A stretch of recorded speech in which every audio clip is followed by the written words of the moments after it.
মীর মশাররফ হোসেনের সেই বিখ্যাত উপন্যাস বিষাদ সিন্ধু থেকে বীরত্ব আর আত্মত্যাগের এক অসাধারণ গল্প নিয়ে আজ আমরা কথা বলব।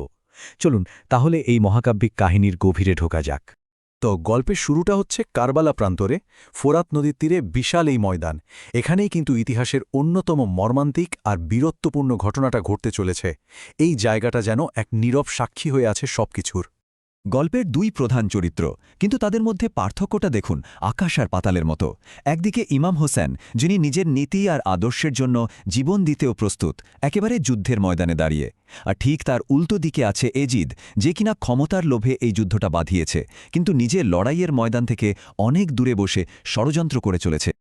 আচ্ছা, এবার আমরা একদম যুদ্ধের ময়দানে চলে যাই, সেইখানে যেখানে ইমাম হোসেন একাই লড়ে যাচ্ছেন এজিদের বিশাল এক সেনাবাহিনীর বিরুদ্ধে। ইমাম হোসেনের মতো একজন বীর যোদ্ধার রাগটা কিন্তু ছিল সেনাপতি এজিদের ওপর। এজিদ নিজে সামনে না এসে সাধারণ সৈন্যদের মৃত্যুর দিকে ঠেলে দিয়েছে। এটা তার কাছে ঠিক যোদ্ধার মতো আচরণ মনে হয়নি। এটা ছিল তার নীতির একদম বাইরে। একবার ভাবুন তো, একদিকে হাজার হাজার সৈন্যের এক বিশাল বাহিনী, আর অন্যদিকে লড়ছেন মাত্র একজন। ইমাম হোসেন তার অসাধারণ বীরত্ব দিয়ে একাই যেন এজিদের বাহিনীকে তছনছ করে দিচ্ছিলেন। তার তরবারির এক একটা আঘাতে যেন অন্যায়কে ধুলোয় মিশিয়ে দিচ্ছিলেন তিনি। কি নিরাবাদ সাহসিকতা! যুদ্ধের এই ভয়াবহতা থেকে গল্পটা এবার একটা অন্যদিকে মোড় নেবে, একটা খুব আবেগঘন দিকে। আর এটাই কিন্তু কাহিনীর অন্যতম একটা টার্নিং পয়েন্ট। এতক্ষণ ধরে যুদ্ধ করার পর ইমাম হোসেনের প্রচণ্ড পানির পিপাসা পায়। এটাই তো স্বাভাবিক, তাই না? তিনি পানি খাওয়ার জন্য ফোরাত নদীর দিকে এগিয়ে যান।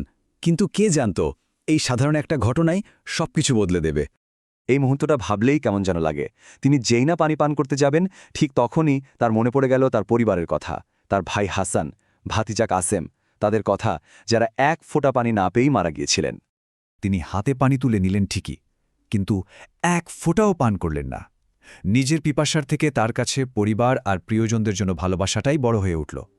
সেই পানি তিনি আবার নদীতেই ফেলে দিলেন।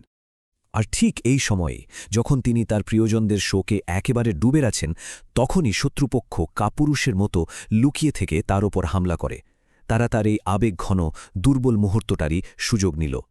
এবার আমরা গল্পের একেবারে শেষ পর্যায়ে চলে এসেছি।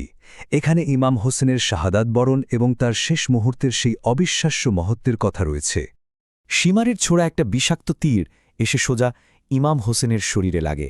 ব্যাস, তিনি একেবারে নিরস্ত্র হয়ে পড়েন, প্রচণ্ড যন্ত্রণায় কাতরাতে থাকেন। বোঝা যাচ্ছিল শেষ সময়টা খুব কাছে চলে এসেছে। কিন্তু এরপর যা ঘটল তা খুবই রহস্যজনক।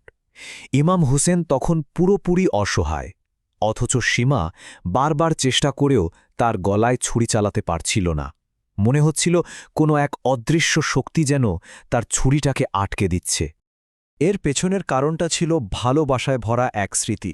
আসলে ছোটবেলায় হজরত মোহাম্মদ সাল্লাল্লাহু আলাইহি ওয়াসাল্লাম ভালোবেসে ইমাম হোসেনের গলার ঠিক যে জায়গায় চুমু খেতেন, সীমারের ধারালো ছুরি সেই পবিত্র জায়গাটা কাটতেই পারছিল না।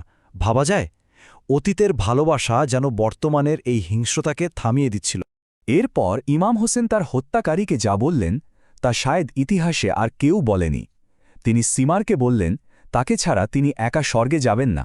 ক্ষমা আর মহত্বের এক অবিশ্বাস্য উদাহরণ এটা। শেষ পর্যন্ত ইমাম হোসেনের নিজের দেখিয়ে দেওয়া পথেই তার শাহাদাত বরণ হয়। সীমার তারই কথা মেনে এই মহান জীবনের ইতি টানে।